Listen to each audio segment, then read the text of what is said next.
municipalities such as this. That's Mr. G. Edward Griffin.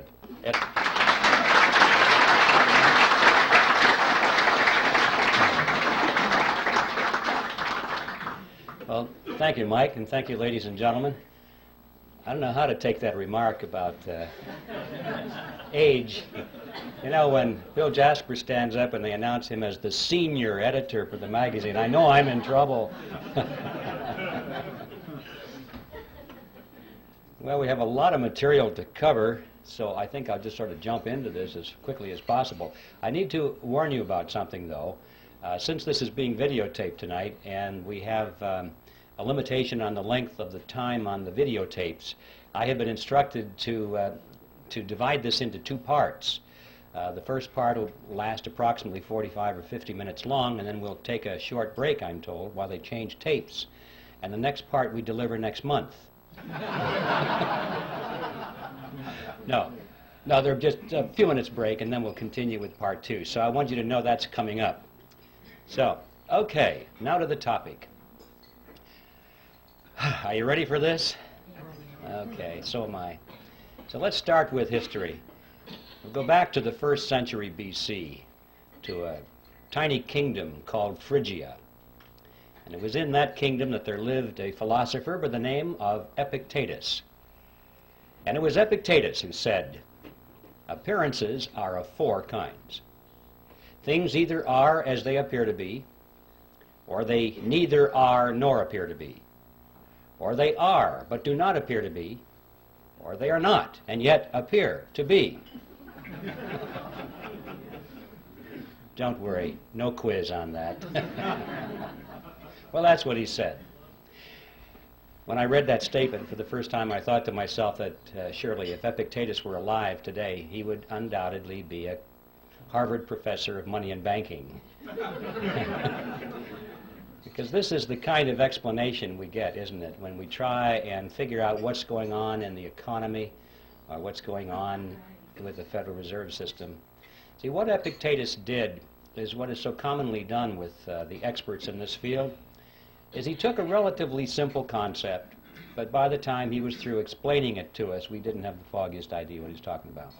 All he said, basically, was that appearances can sometimes be deceiving. That's all. We all know that.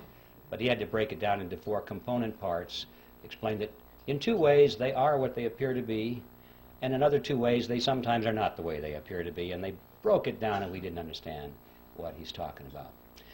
Nevertheless, I thought that this statement by Epictetus was a brilliant clue for an outline or a theme for my presentation. Because, you know, if there's anything in the world that is an appearance that is deceiving, it is the Federal Reserve System. And in particular, it is one of those appearances of the 4th kind, which, as I'm sure you all remember, are those which are not and yet appear to be. So that's going to be my theme tonight. I'm going to come back to it now and then if I remember to do it, and use it as kind of a punctuation point, because this is perhaps at the most fundamental level the most important thing we need to know about the Federal Reserve System, which is that it is an appearance of the 4th kind, something which is not and yet appears to be. When I did my research on this topic, I came to the conclusion, which may startle you folks here, that the Federal Reserve System does not need to be audited. It needs to be abolished.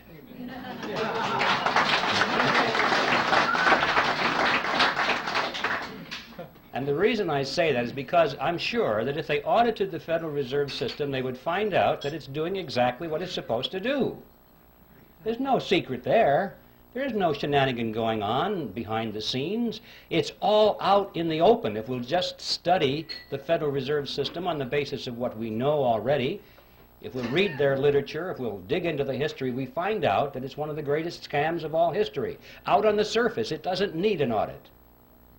An audit, I'm sure, would merely delay the process for a couple of years, give the American people the false impression that something is being done about this problem, and at the end of 2 years they'd say, well, the books are clean.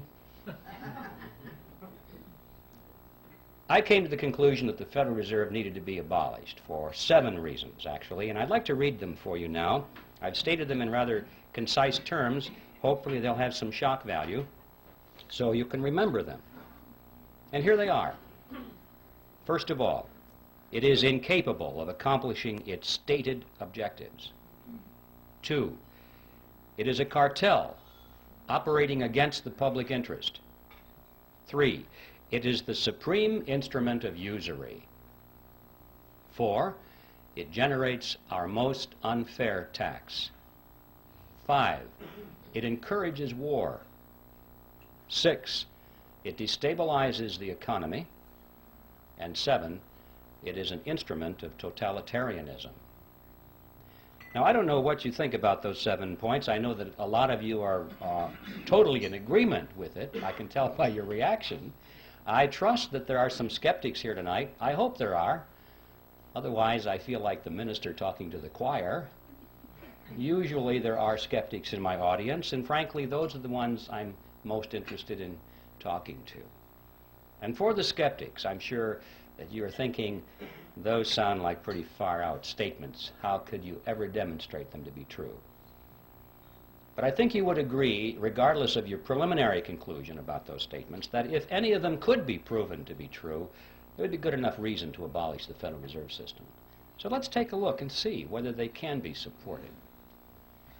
Time doesn't permit to go into all 7 of those here this evening, but I would like to splash around on at least the first 4 of them to show you that indeed there is ample evidence to support these conclusions. And I think the best place to begin with all of this is where the action was, and that is the creation of the Federal Reserve System. And that takes us directly to the title of my book, The Creature from Jekyll Island. You can almost hear the music being played in the background as they do some kind of a spot commercial to sell this book. I have to admit I had a lot of fun with that title because I had this fantasy in my mind that someday it might be in a bookstore window and people would pass by and think, oh, it's a sequel to Jurassic Park.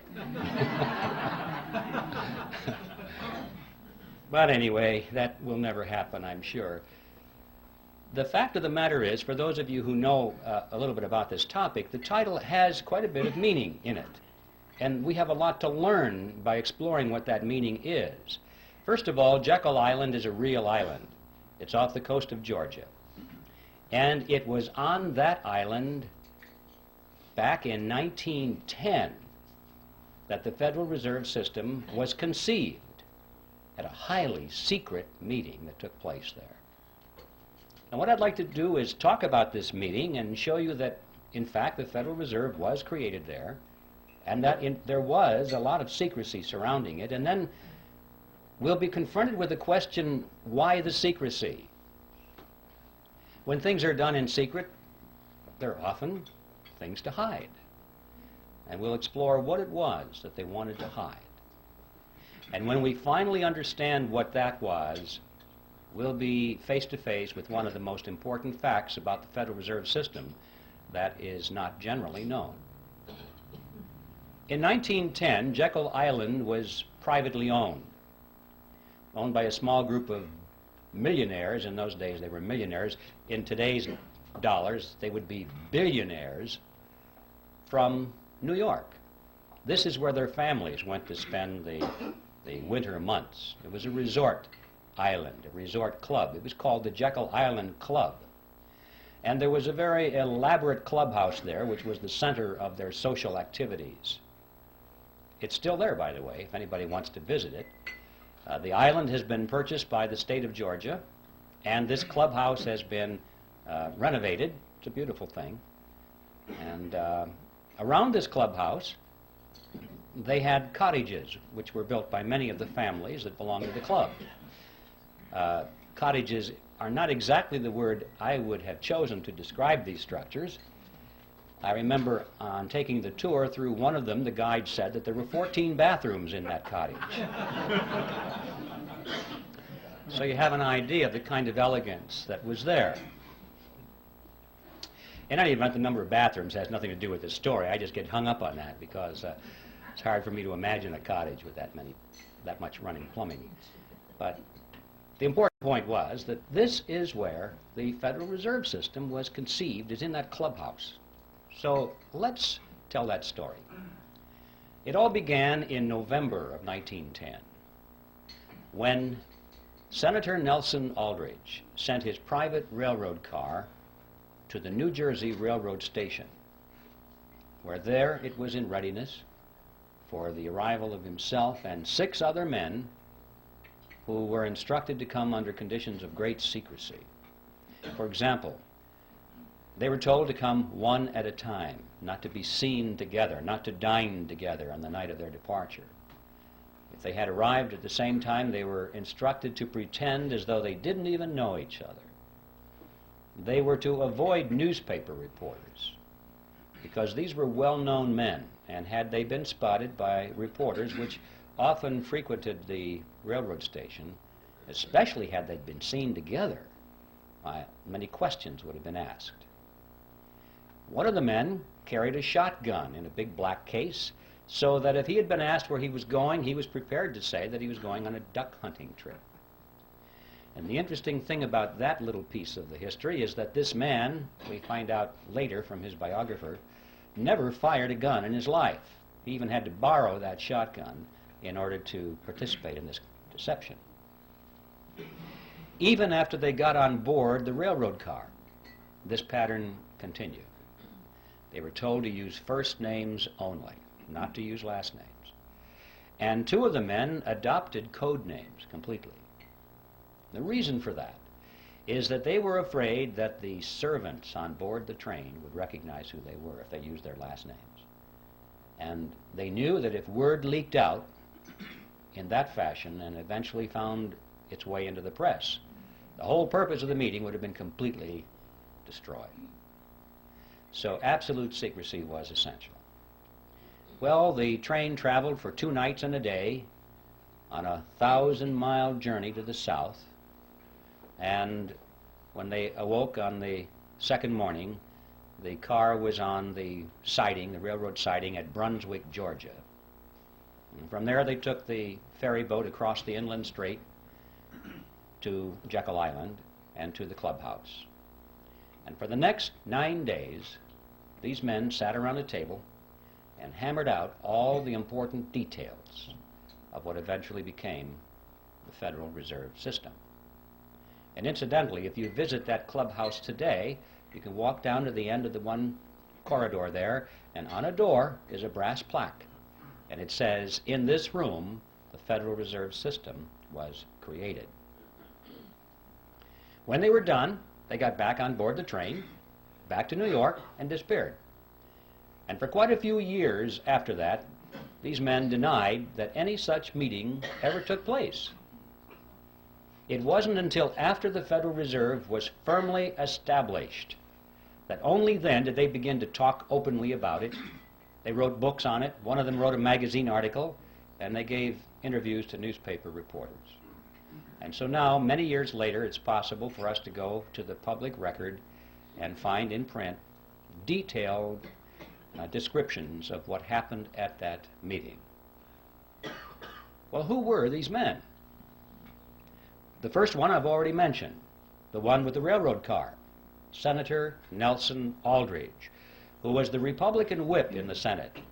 He was also chairman of the National Monetary Commission, which was that special committee of Congress which was created for the purpose of proposing legislation which was to reform banking. That was the idea. Banking needed reform.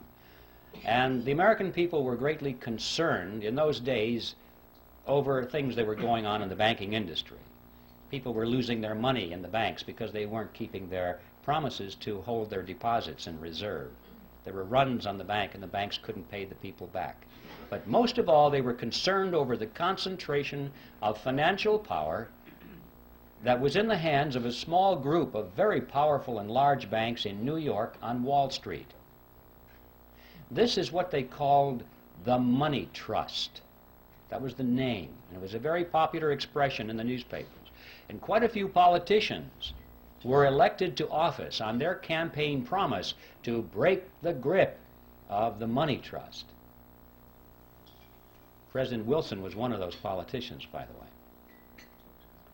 So, that was the purpose of the National Monetary Commission, which was to propose legislation which eventually became the Federal Reserve Act to break the grip of the money trust over the financial markets of America.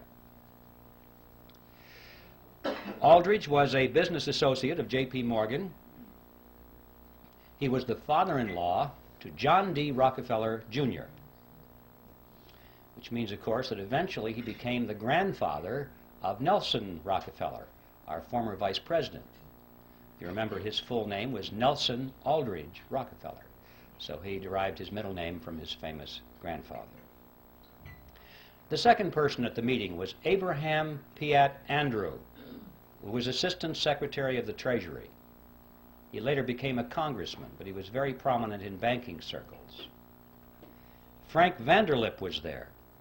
He was the president of the National City Bank of New York, which was the largest and the most powerful of all the banks in the country, representing the financial interests of William Rockefeller and the international investment firm of Kuhn, Loeb and Company.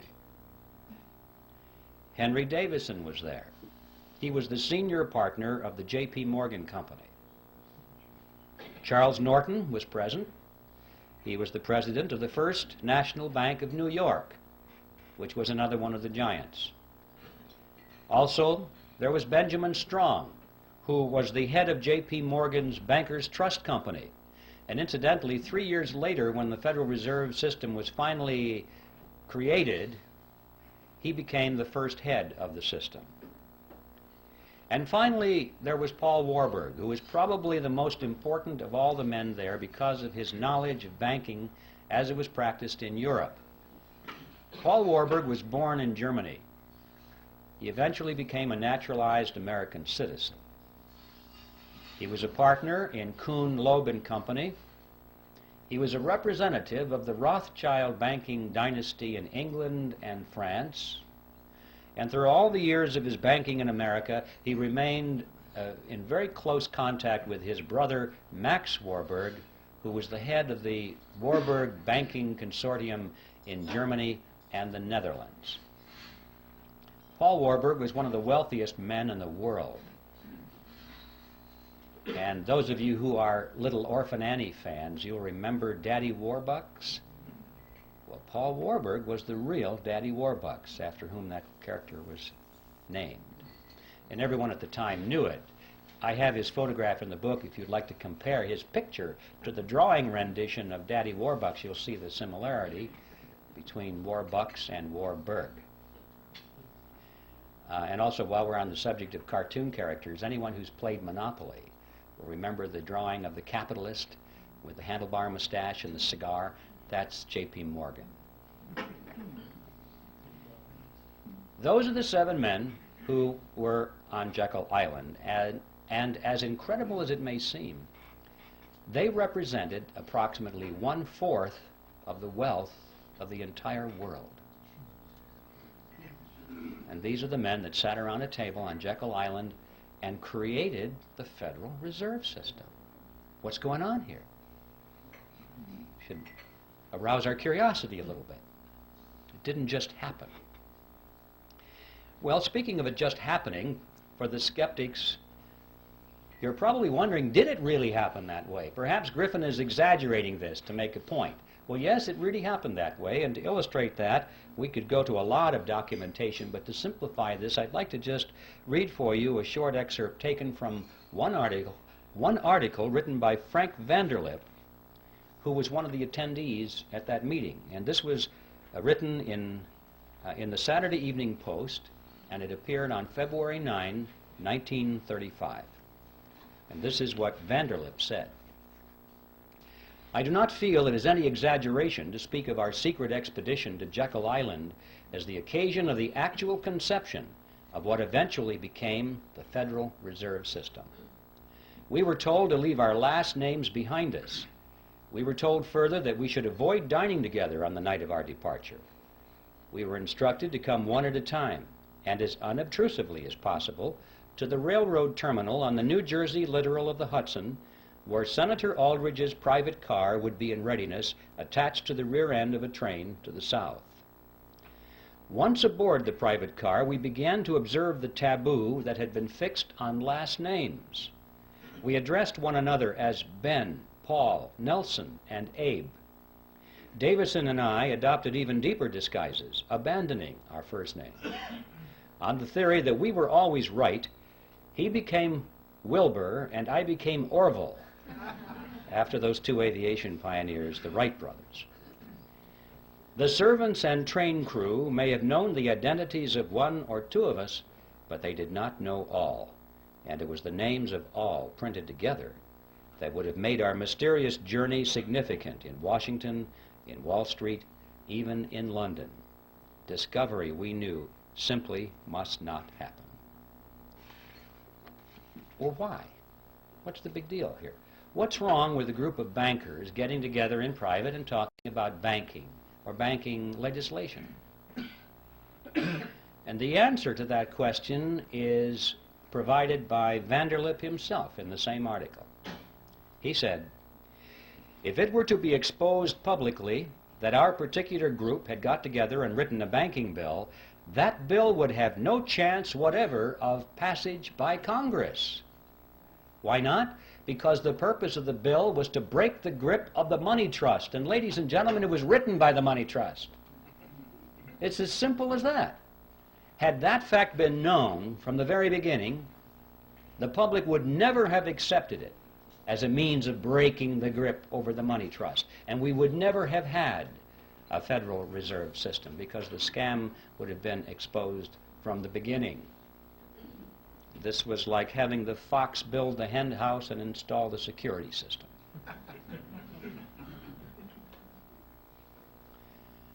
So there is a primary reason for the secrecy. And it's a fact that most Americans have not even considered, that there might have been some kind of deception, massive deception, at the very inception of the Federal Reserve System, and for a very good reason. But there's more to it than that, a lot more than that. Consider the composition of this group and the financial powers they represented. Is there anything strange about that mixture?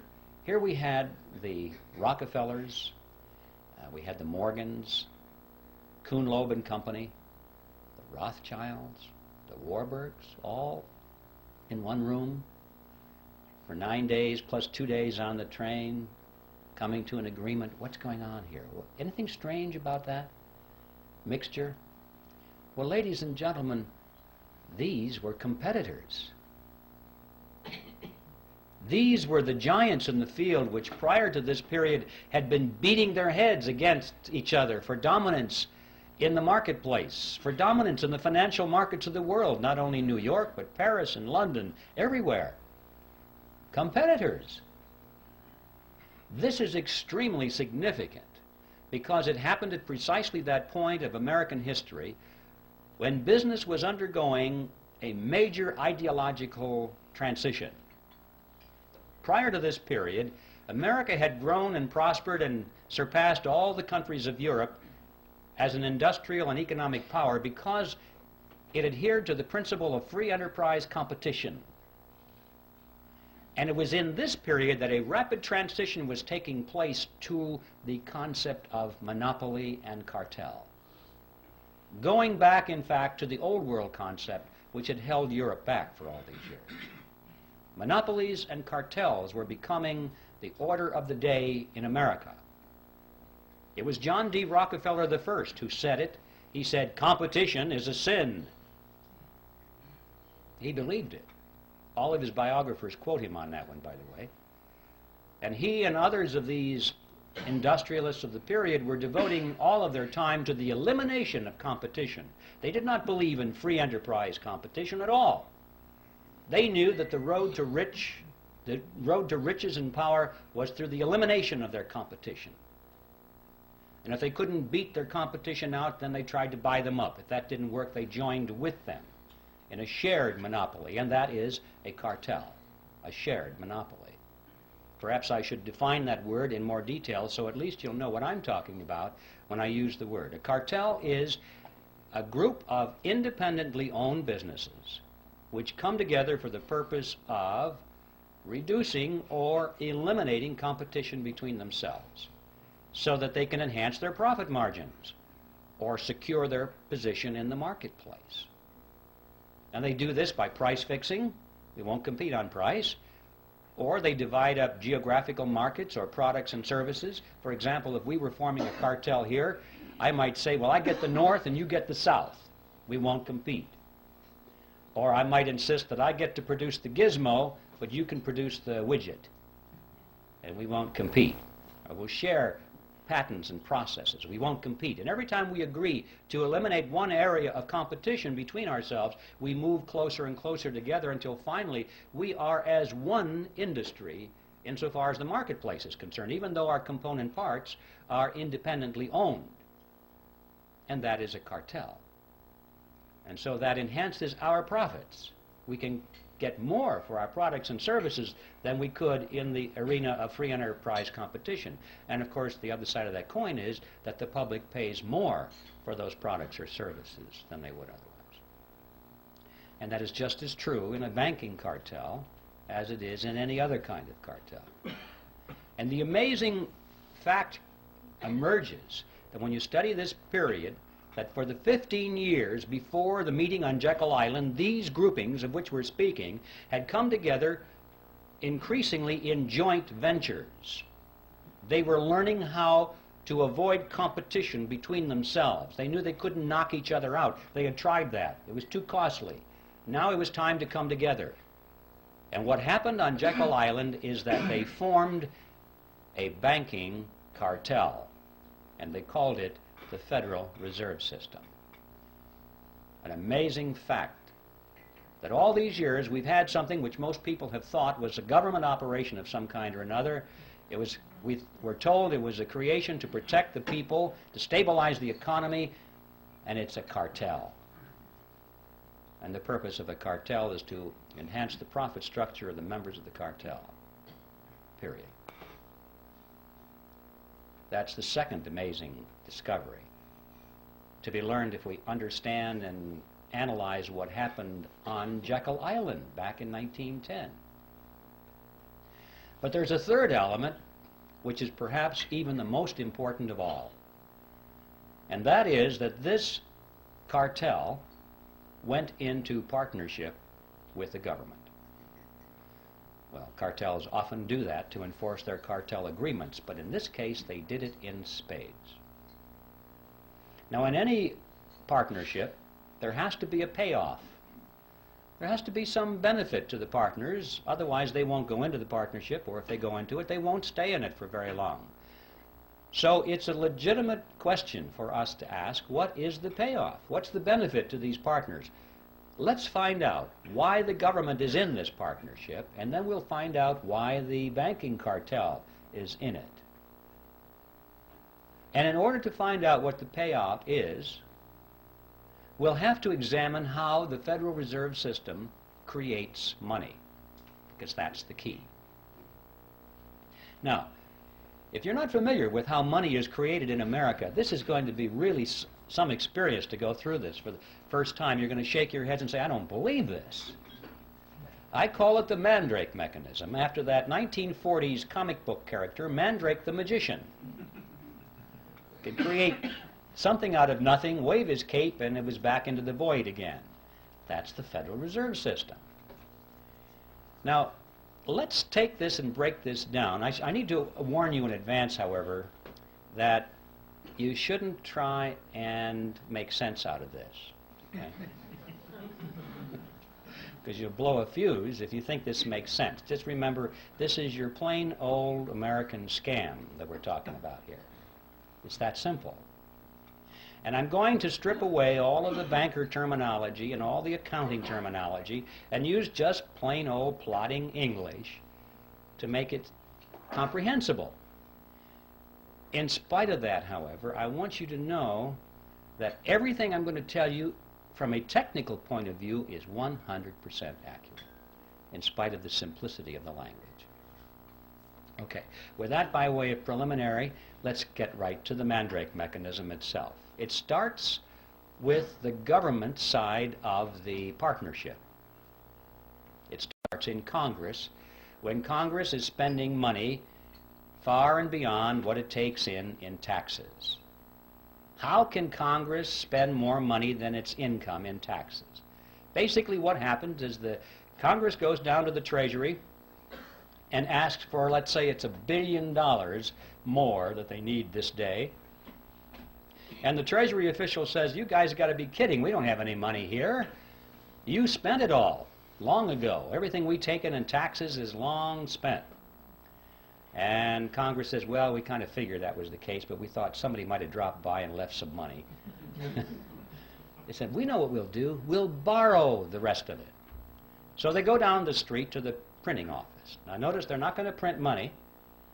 They're going to print certificates. Nice, big, fancy certificates with borders on the corner and an eagle at the top and a seal at the bottom, and it'll say United States Treasury bond or note or bill, depending on the length of maturity. And it's so impressive, it almost looks like money. But if you hold it up to light, it really says IOU. That's all they are. And so Congress takes it and it wants the public to step forward and loan them money in exchange for the IOUs. Sometimes that's called buying bonds. No, you're not buying anything. You're loaning money to the government and getting an IOU in return. And a lot of people in the private sector and institutions are anxious to loan money to the government. Why?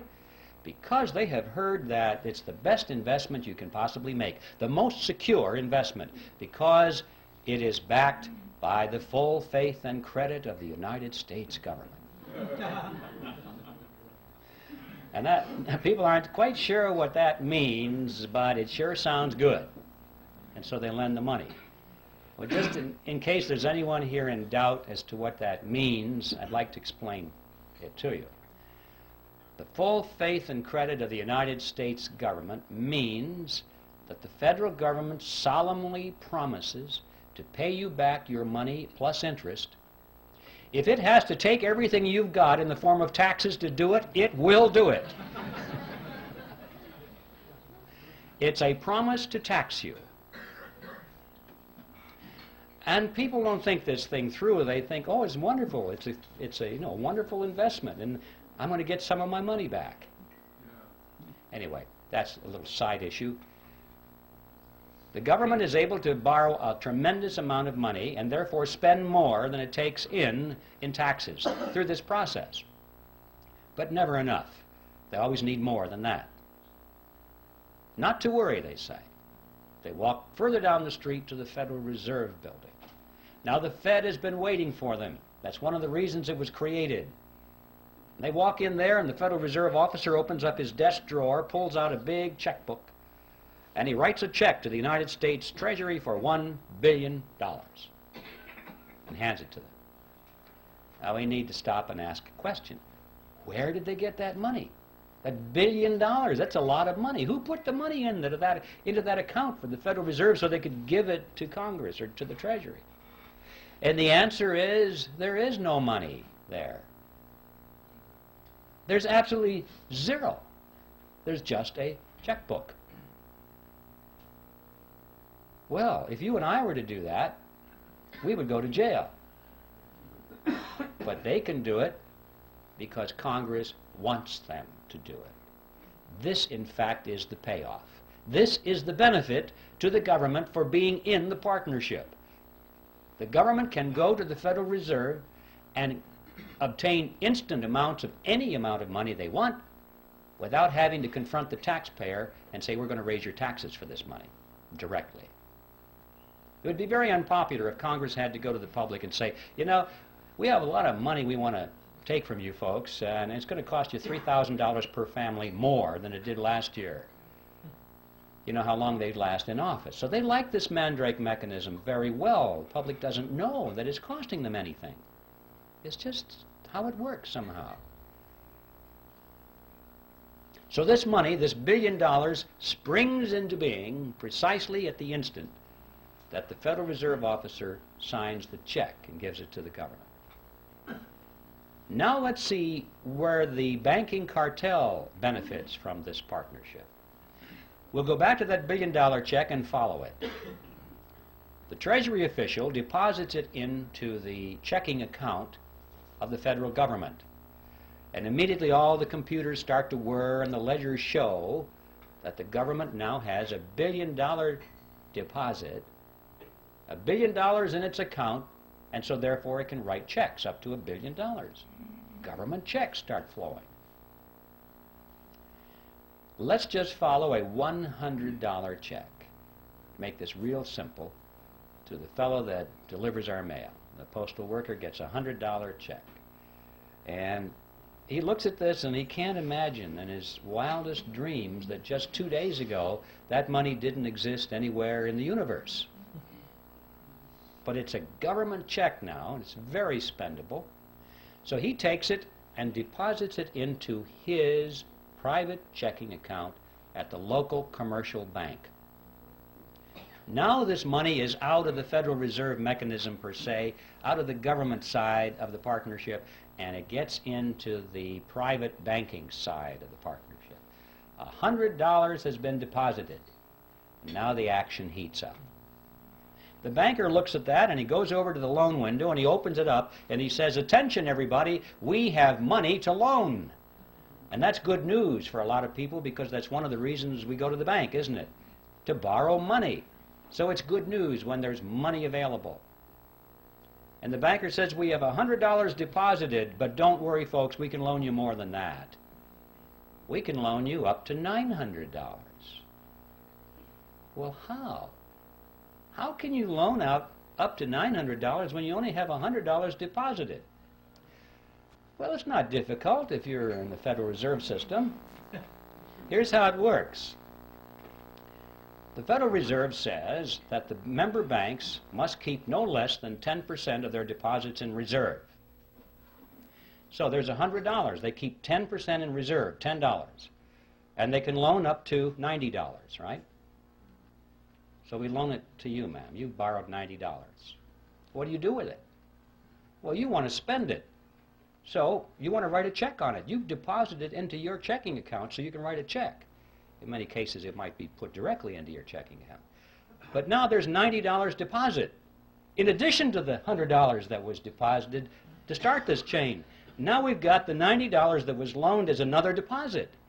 Well, the Federal Reserve says that you only have to keep 10%. So we keep 10% of the 90 and loan the other 90%. And the person that borrows that puts it right back into the bank as another deposit. Well, the Federal Reserve says you only have to keep 10%, so you know, this goes around and around and around to the revolving door until finally the whole action is played out. And the bottom line is when that $100 deposit comes in from the postal worker, the banks, in essence, can loan up to $900 because $100 is the reserve, and that's 10% of 1,000, so they can loan the balance, or the difference, which is $900. Now, where does that money come from? Well, same place. It springs into being precisely at the point where the loan is made.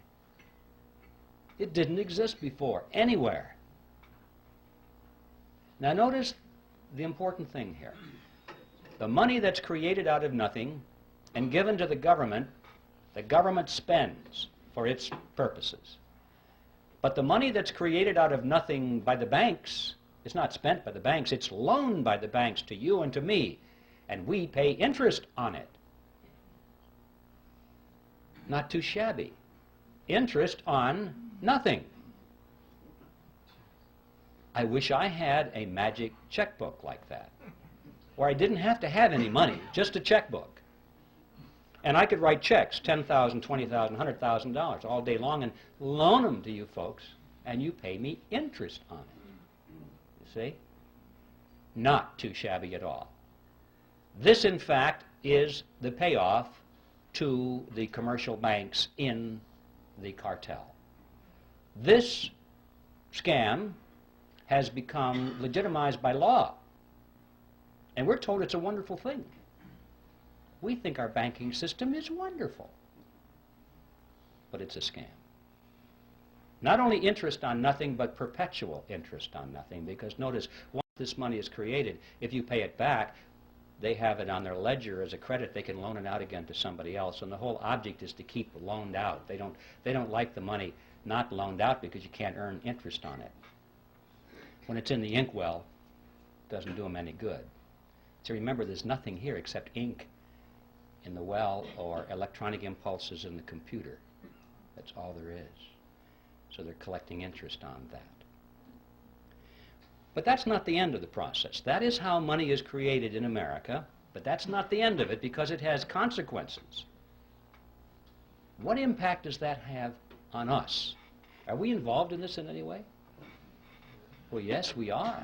I've heard people say, gee, those fellows are really smart. I guess they deserve to be rich. You know, as though it didn't affect them in any way. Let's follow it. This money that's created out of nothing goes into the economy, and it dilutes down the value of the dollars that were already out there.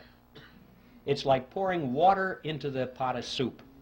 It dilutes the soup. And so the economy is diluted by these new dollars, and prices start to go up, or they appear to be going up. It's the process called inflation. I say appear to go up because prices really don't go up, ladies and gentlemen. What's happening is that the value of the dollar goes down. Right. That's what we're witnessing here. If we had a real monetary system, real money backed by gold or silver or anything of tangible value, coffee cups, anything that couldn't just be created out of nothing behind our money, you would find that the purchasing power of that money would remain constant over a long period of time. And to illustrate that point, it's interesting to know that if we had lived in ancient Rome and had a 1-ounce gold coin, we would have been able to buy a fine toga, a handcrafted belt, and a pair of sandals. That was the price. So today, what can we buy with a 1-ounce gold coin? We can walk into any men's store and buy a really fine suit, a handcrafted belt, and a pair of shoes. The real price of these items hasn't changed in thousands of years when expressed in terms of real money. But when expressed in terms of these things we carry around, we call them dollars. They're not. They're really Federal Reserve notes. They buy less and less and less because they keep creating more and more and more of them, and they dilute the economic soup. But we still haven't followed this to the end of the trail. We've lost some purchasing power through this thing called inflation. But how many people ask the question, who gained it? Did anybody gain our lost purchasing power, or did it just evaporate and go up to heaven somewhere?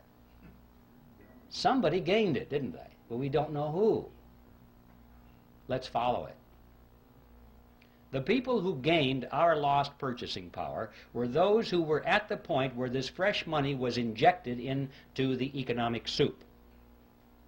Those at the nozzle get dollars that look the same as all the other dollars, and they have them first, and they can spend them at full purchasing power. But by the time the person who gets those dollars then gives them to the next person and the next person, it goes out toward the edge of the pot, where most of us are, and it gets diluted down. But the ones up there at the nozzle are the ones who have gained our lost purchasing power. Who are they?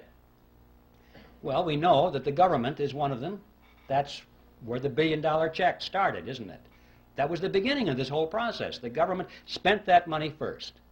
And then, of course, those who work for the government and those who have government contracts and those who get grants and so forth get the next wave, and they're not doing too bad either, and it starts out from there. But what about on the banking side? Who got that money first off? Well, the people that came up to the loan window. They were the first ones to get it. Now, this comes as no surprise to anybody here, I'm sure, that in times of inflation, it's a good thing to borrow. Everybody tells you that because you say, you know that you're going to borrow $1 and you pay it back with quarters or 50-cent pieces because inflation erodes the value of those dollars. So you know to borrow is to gain. And the people who don't borrow, who save, they're the ones who are losing. But notice, however, that this gain that the borrower gets, he has to turn right around and give to the bank in the form of interest on nothing. So he doesn't really gain at all. It appears to be gain, it's paper gain, but his gain actually goes back to the bank as interest on nothing. Now yes, during times of inflation, his paper assets expand. Golly, this real estate looks like it's worth a lot of money right now, but then the economy contracts. And he's wiped out. He doesn't have anything. And notice that when you go to the bank and you go to borrow some of this nothing money, did they expect nothing from you in return? No. They want you to sign over and pledge as collateral your car, your house, your assets, hard assets, not nothing assets. So when the economy contracts and you can't continue to make those payments, they get your marbles. So the bank will do all right, whether it's expansion or contraction. So what's the answer to the question? Who gains? Who got your lost purchasing power? Big surprise, ladies and gentlemen. The two members of the partnership called the Federal Reserve System. It's the government and the members of the banking cartel. Those are the ones who got your purchasing power. Now there in a nutshell is an overview of the Federal Reserve System. And I guarantee you, ladies and gentlemen, you're not going to read this in any textbook on the subject. And I can also tell you that you now understand everything there is of importance to know about the Federal Reserve System. The payoff on the government side is that they're able to tax their people. And don't forget, inflation is a tax. You pay it, you have no escape. It's a hidden tax, but it's a tax just the same. And so the government is able to tax the people without them even knowing they're paying the tax. And on the banking cartel side, they're able to collect perpetual interest on nothing. Now that is the end of part one. Stand by. There's more.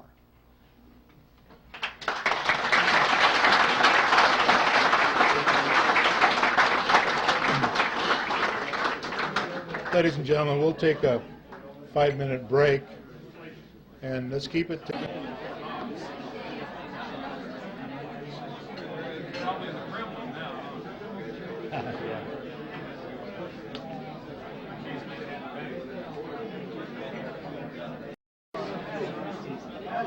That's it?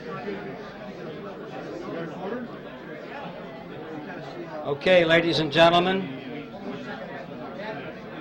I think this is time for continuation. Everyone refreshed? Anybody want to open up a bank?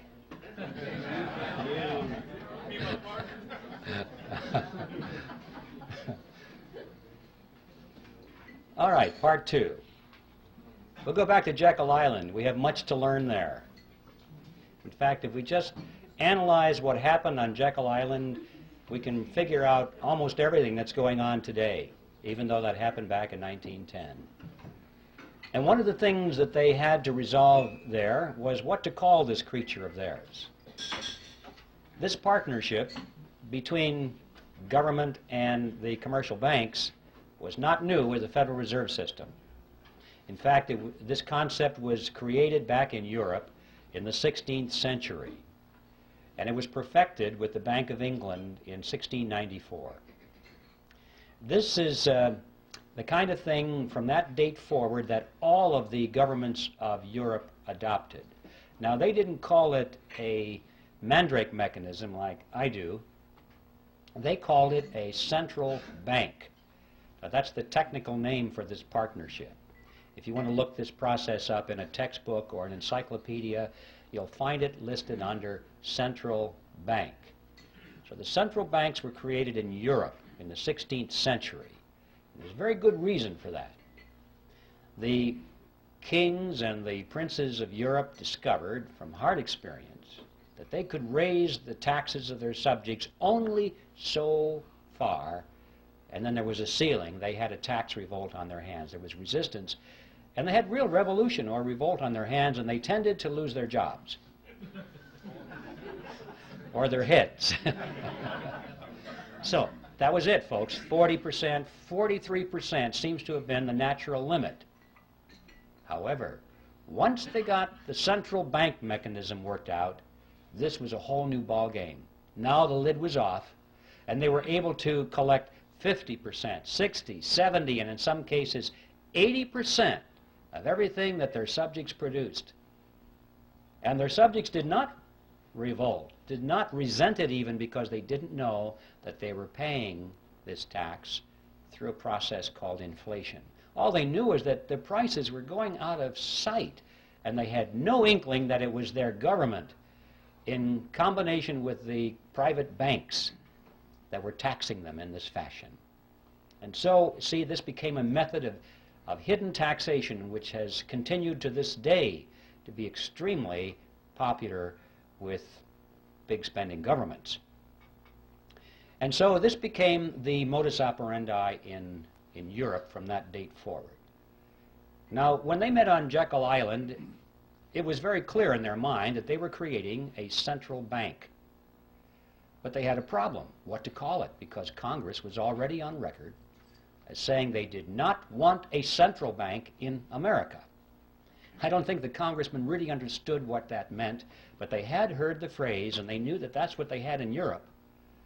And they said, no, when it comes to banking reform in America, we want something that's unique to represent our unique political and economic system.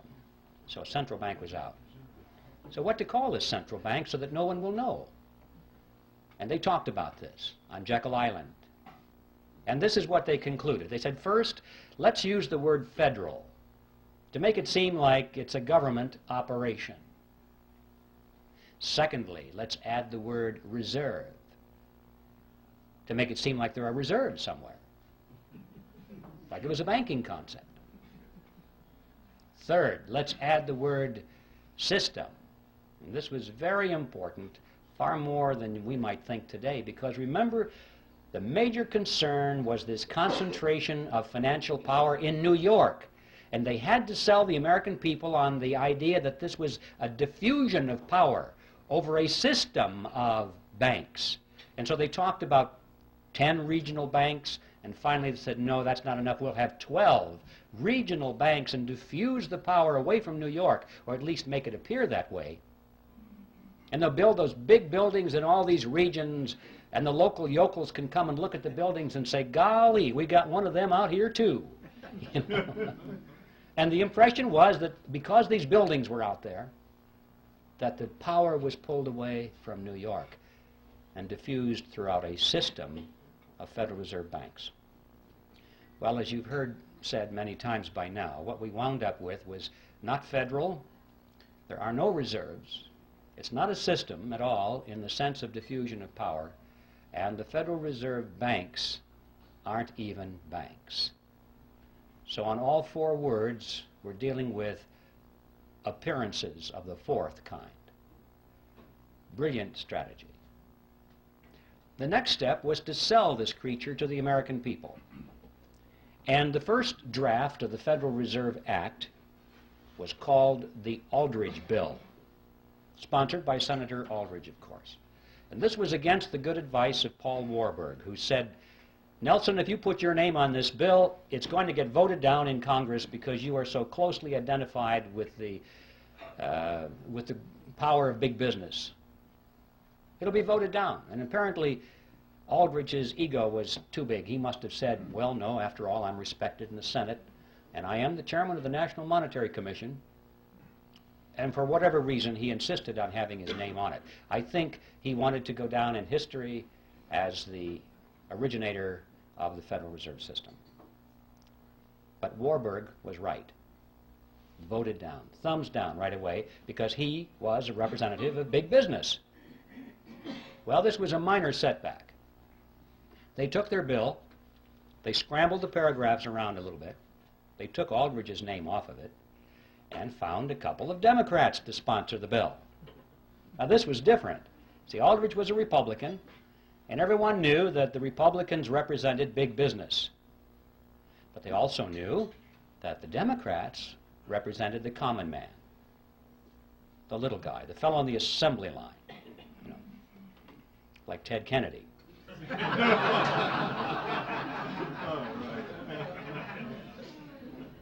So they found a couple of millionaire Democrats to sponsor the bill. They got Carter Glass from the House and Senator Robert Owen, who was a very successful banker. And now they sponsored the bill. It was the Glass-Owen bill, and this was different. This was a Democrat bill, and it began to receive very popular consideration in Congress. Next, Aldrich and Vanderlip began to give speeches and statements to the press condemning the bill that they had written. They said, this will ruin the banks. This will be terrible for the nation. And by the time this was printed in the newspapers, the average person read that and said, oh, I guess the big bankers don't like this bill very much. It must be pretty good. You know, you have to give these people credit. They were not stupid. They didn't get to be where they were through stupidity. They understood mass psychology, they understood politics, and they played their cards exceedingly well. Next, these same individuals who were condemning the bill were privately financing it. They were behind all the lobbying activities in Washington. They personally paid for the creation of what was called grassroots study clubs that came up all over the country, held public meetings, and disseminated brochures extolling the virtue of the Federal Reserve Act. They gave large amounts of money to some of the better-known universities and created new departments of economics, hand-picked their own people to be the professors, to chair those departments, and then those men began to speak publicly and write scholarly essays about how wonderful the Federal Reserve System was. And then, at the insistence of Paul Warburg, who was always the master strategist in this, they added several good provisions to the act. When I say good, I mean provisions which restricted the power of the Federal Reserve System to create money out of nothing. The kind of provisions you and I might have endorsed. And Warburg's associates said, Paul, what are you doing? We don't want those things in there. This is our bill. And his response was classic. He said, relax, fellows, don't you get it? Our object here is to get the bill passed. We can fix it up later. That's exactly what he said. When no one is looking, everyone is focusing on the bill now. Let's get it in. Fix it up later, and indeed he was right. It was because of provisions such as those that they won over the support of William Jennings Bryan, who was the leader of the populist movement, a real defender of the common man, in his mind at least. He looked at that bill, and previously he had opposed it because he said it was the bill of the bankers. They would create money out of nothing, he said. And he looked at those provisions and he said, oh, well, I guess with those in there, I can support the bill. And with the elimination of his opposition, the road was cleared, and it was inevitable what would happen. They did fix it up later. Since the Federal Reserve Act was passed, it has been amended over 100 times, and nobody has noticed. All of those original provisions, which were sound, were long ago removed, and many, many more have been added, which greatly expand the power and reach of the Federal Reserve System. A big bunch was added back in 1980. It just extends the power of the federal government to areas that you can't even imagine. We're talking previously about being able to create money out of government debt, American government debt. They can now create it out of foreign debt. Any country in the world. Any country in the world can offer a bond, an IOU, and our Federal Reserve System is now empowered by law to convert that into American money. Even corporate debt, they can convert that into American money. There's no limit whatsoever. And nobody has noticed. So Warburg was right. They fixed it up later. And it's no surprise, therefore, that with this kind of professional deception and strategy that a great deal of support was gained for the bill, and on December 22nd, 1913, it was passed into law and signed into law the next day by President Wilson. And the creature from Jekyll Island finally moved into Washington, D.C. Well, what did we get? Let's stand back from the creature now a few paces and survey its general form. We got a corporation chartered by Congress, which was given an exclusive franchise to create the nation's money. We got a mechanism whereby Congress has been able to raise unlimited amounts of taxes through inflation without the American people even knowing that they're paying the tax. And we got a mechanism whereby the banks can earn perpetual interest on nothing. I'd like to turn our attention now to an intriguing question, which is who owns the Federal Reserve System? You often hear this topic discussed on talk radio.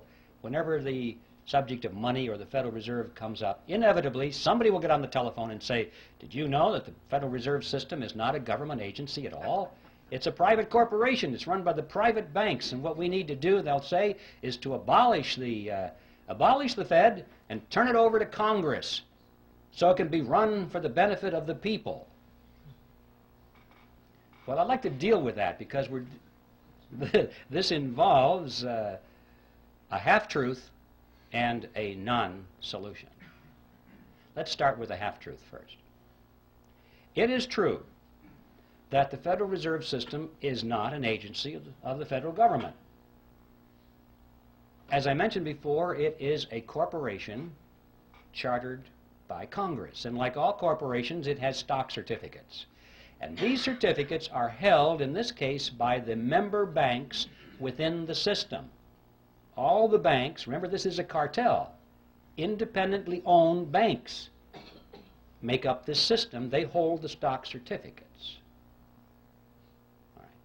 Now up to that point it looks as though this has all the attributes of a privately held corporation, but that's as far as it goes. Because these stock certificates do not carry with them any of the powers of private ownership. For example, the holders of these stock certificates cannot sell them. Well, if you can't sell something, you don't really own it, because that's one of the tests of ownership, is your freedom to dispose of it in any way you wish.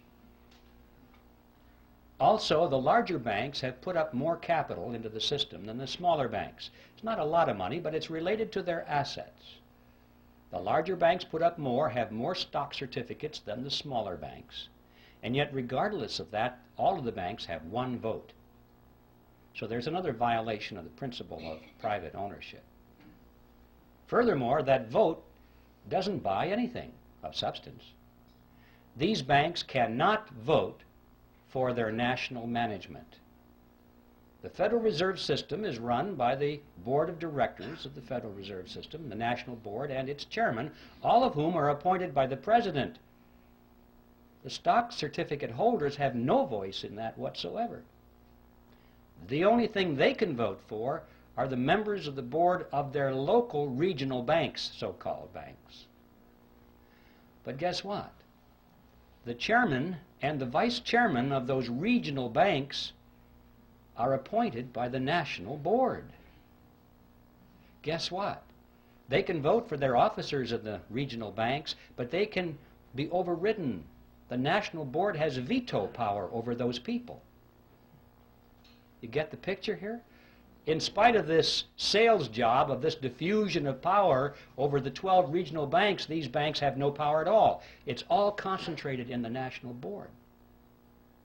The only thing that the regional banks can do, according to their charters, of any substance, is to set the interest rates within their regions. But guess what? Even that is subject to veto by the national board. So you come to the conclusion that these people at the national board are not authorized to do anything except play golf. See, that's the way it was designed. This fiction of this diffusion of power throughout the system was just to sell it to the American people in 1913. It's a vestige. It serves no function whatsoever today at all and was never designed to. So we don't have a corporation in the strict sense of the word, a privately held corporation. And we don't have a government agency in the strict sense of the word. So what do we have? Well, the fact is we have a hybrid. It's a mixture. It's half government and it's half private. It is, in fact, exactly what you would expect it to be, considering that it is a partnership between the government and a private cartel. It's half government and it's half private. So this structure is unique to reflect its unique form. But this isn't so important as to who owns it, how many shares of stock, and what the voting is. The question is, what does it do?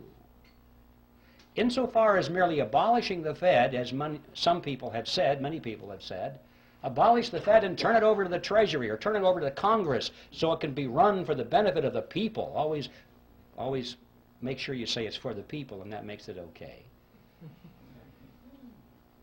It would do the same thing over there that it does over here.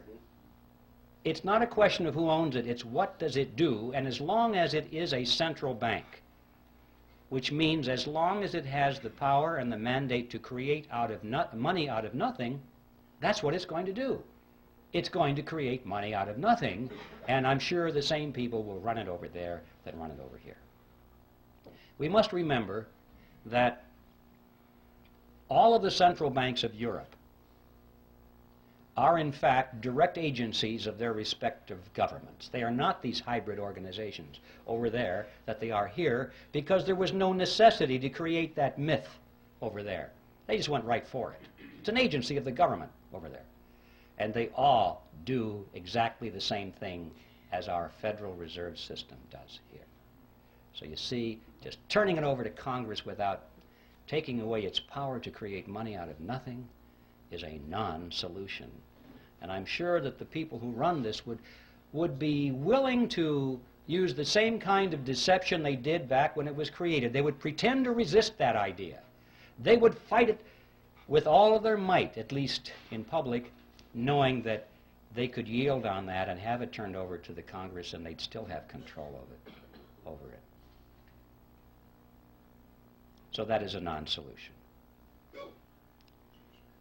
I'd like to talk now about what the objectives of the Federal Reserve System are, because if we're going to say if it were turned over to Congress, it would pursue the same agenda. What is that agenda? Extremely important thing to focus on, because we're told that the purpose of the Fed is to stabilize the economy. And everybody kind of believes that.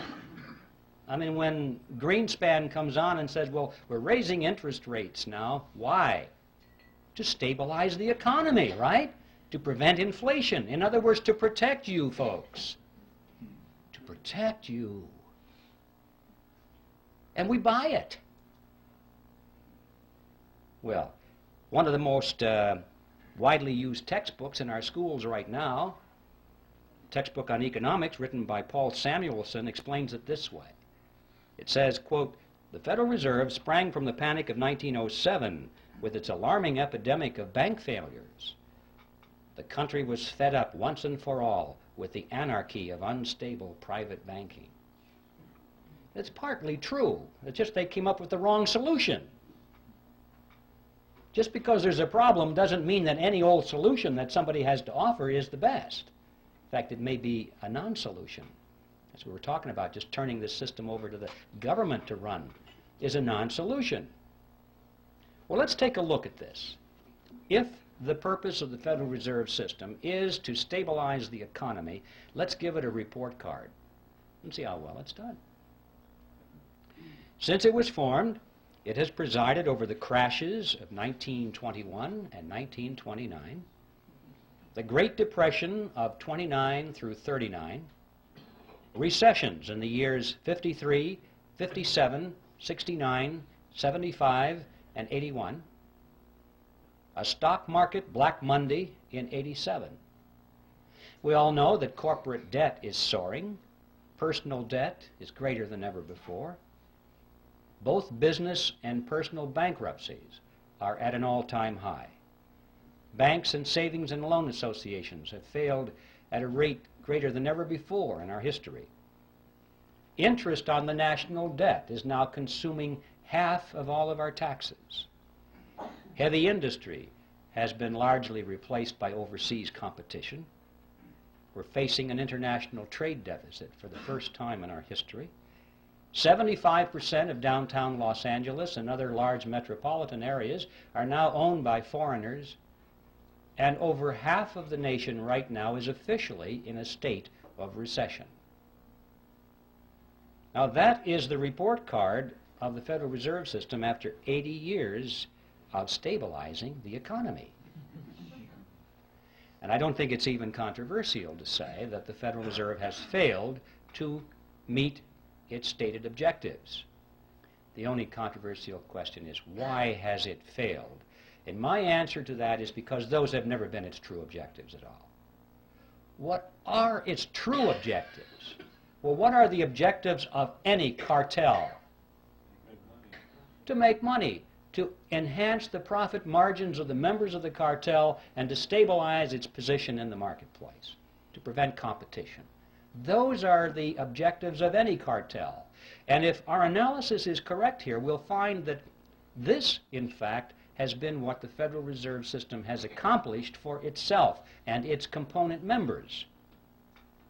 To be more specific, it's possible to go to the period of Jekyll Island and read the papers and speeches that were done by the people on Jekyll Island and their associates. The big banks were concerned over three things, among other things, but the three main things were as follows. They said they wanted to reverse the erosion of their power away from New York. That's right, just the opposite of what the Federal Reserve System was supposed to accomplish. They wanted to keep it in New York. They were concerned because as the nation was spreading westward and southward, new banks were springing up all over the frontier. And more of the capital assets of the nation were moving in that direction. Yes, they still had the lion's share, but every year the percentages went down a little bit. And they could see where that chart was going. And they said, we must put a stop to this now while we still have power. Remember, John D. Rockefeller said it, competition is a sin. And competition from the new banks in America was something that had to be stopped. See, one of the purposes of the Federal Reserve System was to control the competition from the new banks. And this is a good place to emphasize that when I'm talking about the cartel, I'm primarily talking about the big banks in New York that created it, and the international banks as well, the ones in Europe. I'm not talking about your bank down the street that ever since the system was created has struggled and struggled under the regulations of the system, which were designed primarily, to some extent, to squeeze the competition out or to keep it in its place. And you've seen that process going on throughout the years. We have fewer and fewer banks all the time, little ones getting gobbled up by the big banks. So that was objective number one. Number two, they wanted to reverse the trend of what is called private capital formation. Now, what that means is simply this. It means that people in those days were using their own savings instead of going to the bank and borrowing. Corporations in particular found that it was better for them to withhold some of the dividends from their stockholders each quarter, put that money into a sinking fund, let it accumulate, or let the capital form, as they say, capital formation, and then use their own money to build the new factory or launch a research and development project or whatever, instead of going to the banks. And the banks were extremely concerned over this trend. They racked their brains. How do we get businesses to come back to the banks and borrow money again? And their answer was quite simple. If you were a banker, you would know how to do that. The answer is to lower interest rates, to make those rates so attractive that you'd be crazy not to go to the bank and borrow the money at those interest rates. It's so much easier than saving. Well, why didn't they just lower interest rates? Because that was 1913, ladies and gentlemen, and they couldn't. Money was real money in those days. It was backed by gold and silver. There was no lever on it. No man, no group of men, no politicians, no bankers could arbitrarily affect interest rates. Because it was backed by gold and silver, the money was, and they couldn't just create it out of nothing. You see, under those conditions, interest rates are the product of the forces of supply and demand in a free market economy. Nobody has control over it. And that's why the politicians hate money that's backed by gold and silver. They cannot manipulate it. So their challenge was, how can we artificially depress the interest rates below the natural level that's produced in the free market? And the solution was, they said, the nation needed what was called a flexible currency. They said this is what industry needed to prosper, a flexible currency. You still hear that phrase today, the virtues of a flexible currency. Well, what is a flexible currency? You need a dictionary. Well, it's not paper money that folds. What that means is money created out of nothing. That's what a flexible currency is. See, the trick is not particularly hard to figure out here. If you are creating money out of nothing, you don't have to charge an awful lot of interest on it to show a profit.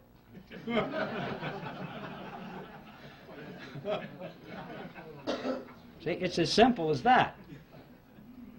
So, with a flexible currency, now they have a lever on it, and they can jack the interest rates down, down, down, so that it's attractive, and they're still making plenty of profit on it because it didn't cost them anything. And they have reversed the trend toward private capital formation. And the third objective that they spoke about in those days was how to pass on the inevitable losses within the banking system, to pass those losses on to the taxpayer in the name of protecting the people. Now, let's give the Federal Reserve System another report card with these objectives in mind and see how well it has done. Did they keep control over the banking system and the monetary system in New York? And yes, they did. Anyone who knows how the markets function, it has always remained in New York. In fact, it's even more so now in New York than it was then. Yes, there are plenty of large banks in the nation, in the South and in the West, but these are small compared to those giants that are in New York, in fact, that are astride the world, with offices in Peking and Moscow and Africa, everywhere in the world. The giants are in New York, and they have been running the show all of these years. A few years ago, there was a book that appeared on the market called Secrets of the Temple, written by William Grider and published by Simon & Schuster. It was a bestseller, and it was advertised as a scathing attack against the Federal Reserve System. Well, when I heard that, I could hardly believe my eyes and my ears. A scathing attack against the Federal Reserve System, published by Simon & Schuster? Now, this is one of the biggies. I thought to myself, well, a miracle has happened. I guess I don't have to finish my book because it's done. Somebody did it. So I ran down and I got a copy of the book and I went through it, and I was amazed at what I found on 2 points. First of all, I was amazed because Grider had his history very well done indeed. It was accurate. I didn't expect that. I thought it might be a whitewash of some kind. But it wasn't. It was very good. I knew about this because I was right then in the process of researching it, and Grider had it. And on this point of the concentration of power in New York, I'd like to read to you just a couple of sentences from his best-selling book. He's talking about 1913 here, and he said, at the time, the conventional wisdom in Congress was that the government institution would finally harness the money trust, disarm its powers, and establish broad democratic control over money and credit. The results were nearly the opposite. The money reforms enacted in 1913, in fact, helped to preserve the status quo, to stabilize the old order. Money center bankers would not only gain dominance over the new central bank, but would also enjoy new insulation against instability and their own decline. Once the Fed was in operation, the steady diffusion of financial power halted. Wall Street maintained its dominant position and even enhanced it. which is true. Now, the second thing that amazed me about his book was his conclusion. After demonstrating that the Federal Reserve System had always acted against the public interest, and that it was designed to do that from the beginning, what do you suppose his conclusion was regarding what we should do about it? Abolish the Fed? No, nothing that extreme. Well, how about a major overhaul?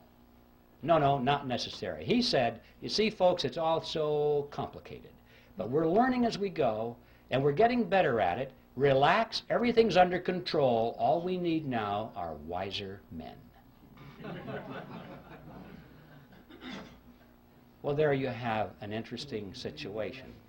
You see, that's the kind of powder puff solution that it takes to be published by Simon & Schuster or any of the other major publishing houses which are firmly locked into the financial web of the money trust in Wall Street. There's no way in the world that these major media outlets are going to allow anybody to come up with a real solution to the problem. Now, I need to digress here just for a second because we have a lot to learn from this, not just in the field of the Federal Reserve System, but in many other areas of concern to our nation in these critical days ahead. It's not enough just to point with alarm. It's not enough just to say, well, this is historically true, and it's not enough to lead the charge if you don't lead it anywhere. See, these people don't care how much you expose their scams or their conspiracies or their plots if you have no solution. If your only solution is, well, now I told you about it, now just vote Republican, you know? If that's it, nothing's going to happen, is it? Till we look behind party labels. In other words, wiser men, whatever that means. This is controlled opposition, ladies and gentlemen, and it's something that's been going on for a long time. These people are smart enough. Remember, they sold this Federal Reserve System in the face of opposition, and they did it by deception. They're smart enough to control their own opposition or to create their own opposition if necessary, so they can lead it nowhere. I'll just leave that thought with you because it's something we need to be very aware of in the critical days ahead. Let's get back to the Federal Reserve. It gets an A on its report card for objective number 1, which is to maintain control over the money markets in New York. Did they reverse the trend toward private capital formation? Boy, did they ever. With interest rates brought down periodically to such attractive levels, individuals and corporations have been enticed away from saving their own money and going to the bank. You'd be a fool not to get that money at those low interest rates. Of course, then the economy contracts and things go a little sour now and then, and the fruit falls from the tree, and they pick it up. They get all your marbles. They get all your assets, your houses, your cars, your factories, your stocks, and your bonds. That's one of the reasons we've had so many bankruptcies in the decades past. Even those companies today which are hanging in there by the skin of their teeth because it's all they can do to make payments to service their debt to the banks. Notice that many of those companies are now sending more money to the banks as interest on their loans than they send to their stockholders as dividends on their stocks. Think about that. The banks which created the money out of nothing, no effort at all, no risk really of anything, are making more money out of these giant industries than the people who worked for the money, sacrificed, saved the money, invested it, and risked it. And yet the money is going to the banks. Yes, the Federal Reserve System, in fact, gets an A on its report card for reversing the trend toward private capital formation, and they did it with a flexible currency, just as they had planned to do it. And what about the third objective, which was to pass the losses onto the taxpayers in the name of protecting the people? That is something which I call in my book Operation Bailout, the game called bailout. You may have noticed every time a large bank gets into trouble, not the small banks, they're dispensable. Large banks, when they get into trouble, they're going to be bailed out by the government, which means by your tax dollars and mine, in the name of protecting the people. It doesn't make any difference if it's a private corporation or a city municipality or a third world country. Whoever has borrowed megabucks from these banks and now can't service their debt anymore, they have trouble making those interest payments, which is all banks care about. They don't want you to pay back the loan, because they'd have then just the problem of finding somebody else to lend it to. They don't want you to pay back your loan. They want you to pay the interest on the loan and keep those loans going forever. And finally, when people have trouble making those interest payments, and it looks like the bank is going to have to write it off of its books, what happens? They go to Congress. And they say, well, this corporation that's having trouble making its interest payments, we can't let that corporation fold, because look how many thousands of jobs would be lost and people would go on welfare. There would be despair. We must protect the people. Or if it's a third world country that can't make its interest payments anymore, they say, well, we can't allow that to happen. We must make those payments for them in some way or another, because if that venerable bank had to write that huge loan off of its books, it would technically be bankrupt. And if it were bankrupt, it might have to close its doors. If that bank were to fall, it's such a huge bank, it'd be like a domino, and it might knock the other banks down too, and we could have a major economic crisis on our hands, and look how the people would suffer.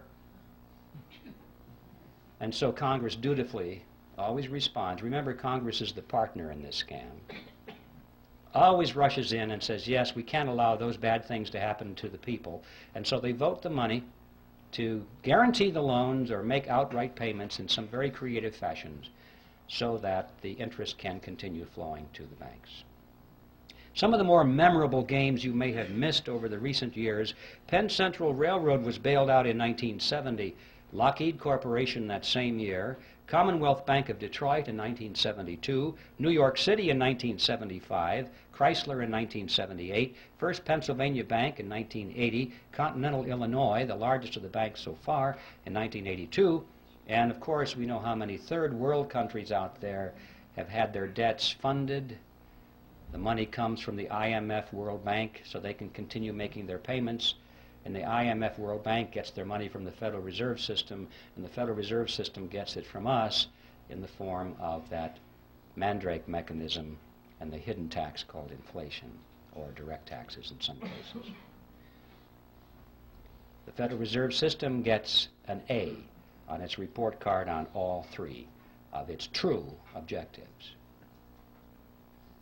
My final topic is a short one, and it has to do with usury. An interesting concept. Usury used to be defined in ancient times as interest on a loan, period. Any interest on any loan was usury. Well, it's been redefined in modern times as excessive interest on a loan, in view of the fact that when people earn their money and they save it, they sacrifice the use of it, and then they loan it to somebody else for their venture. They're entitled to some reasonable return on that sacrifice. Some interest return it seems fair and logical to most people. So the question today is excessive interest. What is that? It was Thomas Edison who said, "People who will not turn a shovelful of dirt on the project, nor contribute a pound of materials, will collect more money than will the people who will supply all the materials and do all the work." When I read that, I wondered if that was true. I took my calculator and I ran the numbers. You might try this sometime. If you assume a $100,000 home to be built, and that $30,000 is to go for the land and the architect's fees and the building permits, that kind of thing, $70,000 to go for the actual construction of the house, the materials and the labor. You assume further that the buyer goes to the bank, puts 20% down, takes out a 10% loan for 30 years.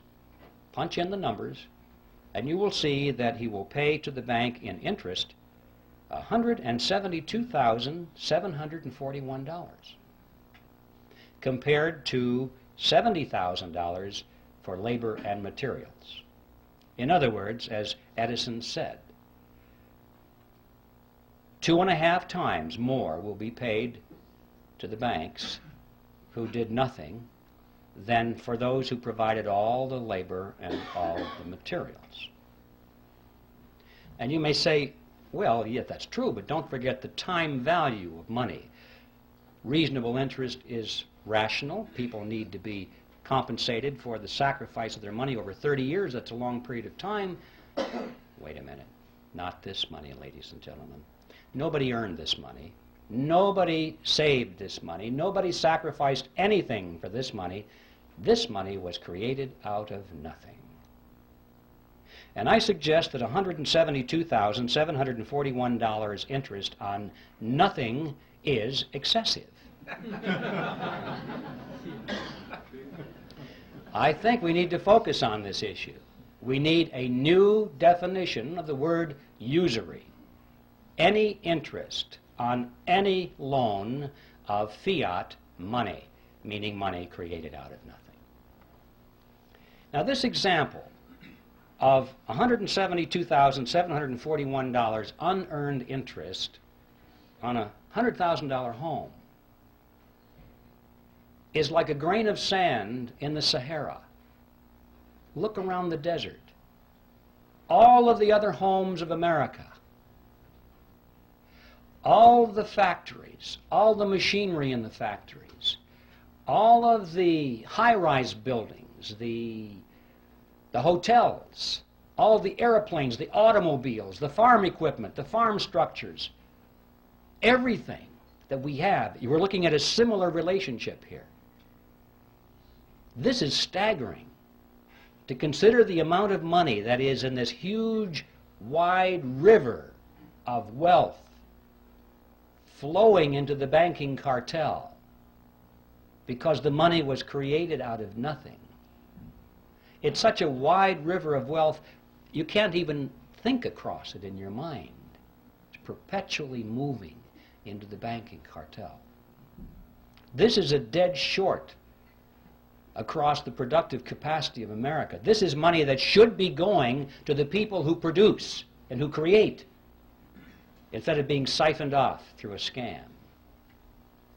Think of what our standard of living could be if it weren't for this dead short across our economy. Well, where is this money going? This river, where is it flowing? You get the mental picture that maybe it's going into a lake somewhere or behind a dam. All this money is rising, accumulating. People are getting richer and richer and richer. No, not so. It's not how it works. They're spending the money. What are they spending it for? Well, they're not spending it for more yachts and more mansions. That's not it. I mean, they got rid of the mansions back on Jekyll Island. They got bored with those things. Once a person has all the money that they can possibly use for the material pleasures of life, what is left?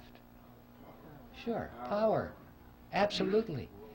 They are spending this money for power, ladies and gentlemen, to acquire power over you and me and our children. They're literally buying up the world with it. But I don't mean they're buying up the real estate or the hardware. They're buying up control over people. Technically, in sociological terms, they're buying control over the power centers, which means those groups and institutions through which people live and work and follow leadership and accept information. People are always associated in groups, and they work in groups, they move in groups. And these groups have heads of them, leaders. And this money has been going for many years to acquire influence, if not control, over the leaders of these power centers in society. So they can, therefore, indirectly influence and control you and me. Specifically, that means they have been spending this river of wealth very freely to buy control over politicians, political parties, television networks, cable networks, newspapers, magazines, publishers, wire services, motion picture studios, universities, labor unions, church organizations, trade associations, labor unions, tax-exempt foundations, multinational corporations, Boy Scouts, Girl Scouts, you name it. Make your own list. I guarantee you, if you have a large, influential organization which influences people, you will find that this river of wealth has been flowing partly into an attempt to acquire control over the leadership of these institutions and organizations, especially those which are offered as opposition, especially those which supposedly are to stop this whole process from happening. Now, this has not only been going on in America, but this has been going on in every nation of the world, pretty much in the industrialized nations as it has gone on here. But I'd like to call your attention to what's been happening in the so-called third world, or the underdeveloped nations. This process is now complete. It's not going on, it's finished. They literally have bought those nations. Have you ever wondered what's going on there with the IMF, World Bank? Every once in a while on the back page of the newspaper you read that Congress once again authorized another $100 billion or so to go to the World Bank. And then it explains very carefully that this money is being used for humanitarian reasons. It's being used to uplift the standard of living of these poor people. That is an appearance of the fourth kind if you ever saw one. It's not being used for that at all.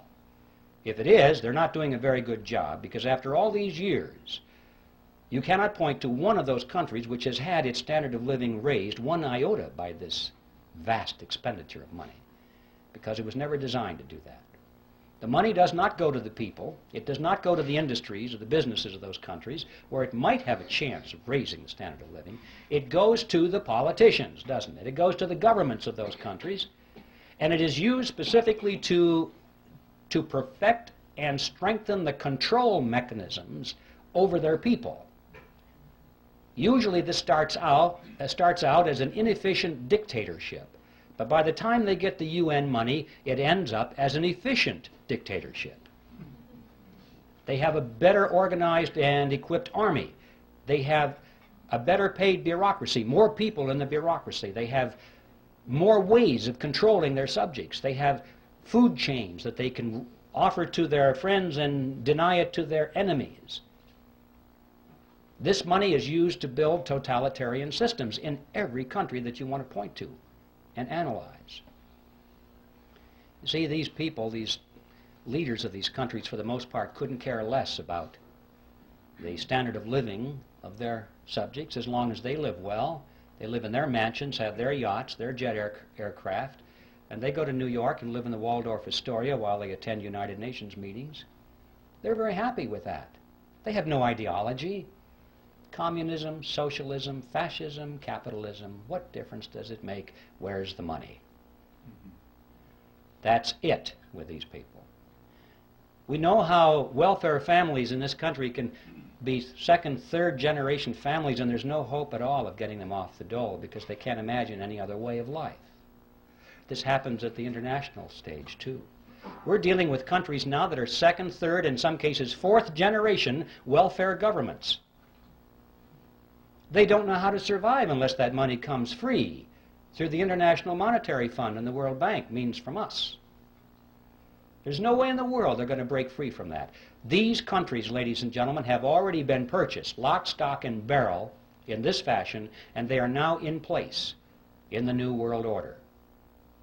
And they're simply waiting for us to show up. And that's the other side of the coin, because not only does this transfer of wealth to these countries from us not raise their standard of living, but it does in fact help to lower ours. And this too is part of the plan.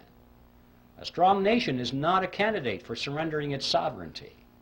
But if a nation can be brought to its knees, if it is hungry, desperate, if it has chaos on its in its streets, if it has political turmoil, then the people in that nation will much more likely accept any solution that's offered to them by their government or by a world government.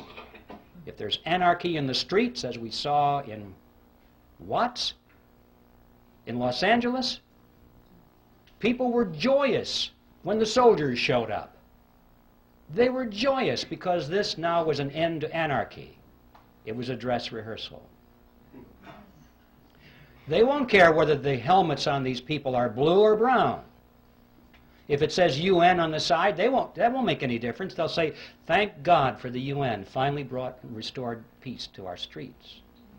And if people are hungry and they're out of work and they don't know what to do in the economy, they'll be so thankful for a UN monetary unit which has purchasing power a little bit.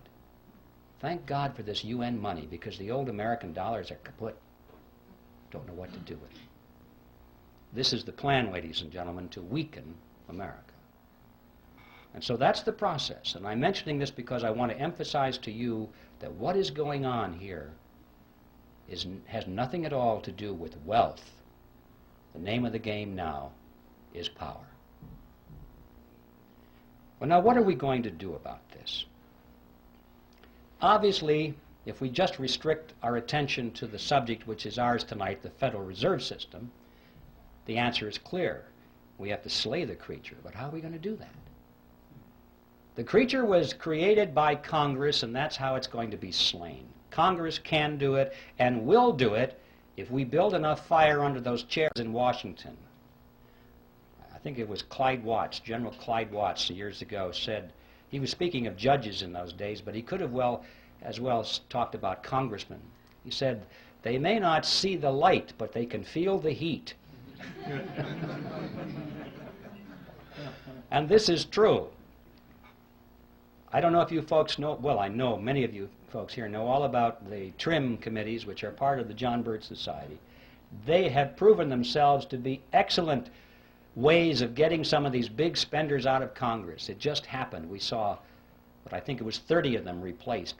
Not entirely because of TRIM activity, but believe me, it had a lot to do with it. This is something that works. And even those that didn't come up, that didn't get replaced, they're having their voting records changed. I don't have the name here, unfortunately, but I heard just the other day there was some congressman. We had the letters shown to us there. Here was a guy with his voting record was very bad. He was voting for big government and higher taxes. And the TRIM committee started to hand out his TRIM bulletins in his district, and it was at a gun show. And he came over and says, take those things off the table. And he was irate. He said, well, we can't do that, Congressman. That's your report card, you know. And he wrote a real nasty letter or two, and they had copies of it. And he said, you know, I think that these TRIM bulletins are good for one thing, and that's to line the bottom of the bird cage. That's what he said. The next election, his report card was all good. He decided, I can't get rid of these TRIM bulletins. He's changed his voting, and the next report card was good. He straightened out. He had no particular principles, but these fellows put their finger to the wind, and they can tell which way it's blowing. If he wanted to be reelected, he had to get into step. And I know that a lot of these people go around saying, well, I've been trying to warn my constituents of this danger for many years, once the fire is built under their seats. So that is a very important program, and we can do it simply by exposing the voting records of these people and not just taking their words. Now, all of this, of course, this whole program requires an informed electorate, and that doesn't just happen. You don't inform the electorate just by wanting it to happen. You have to have quality educational materials. You have to know that they're accurate. You have to be able to rely on them. You have to have an organization to prepare and distribute these materials. They just don't go out on their own. I mean, I could have written this book, for example, and it would have just stacked up in my garage without the Speakers Committee, without the Birch Society's programs and its chapters and its people in place, its coordinators. It takes organization to make these things happen. And of course, not the least of which it takes leadership, which has proven its ability and its expertise, particularly its integrity, so it can offer real solutions instead of non-solutions, and leadership which is not going to be purchased and run by the opposition. And of course, that is the mission of the John Birch Society. If there's anybody here who's not a member yet, I just want to tell you that the Society is an ideological army, and the time has come to enlist. I think it was Patrick Henry who put it pretty well. He said, "Our brethren are already in the field. Why stand we here idle?" Now, the bad news is that time is running out.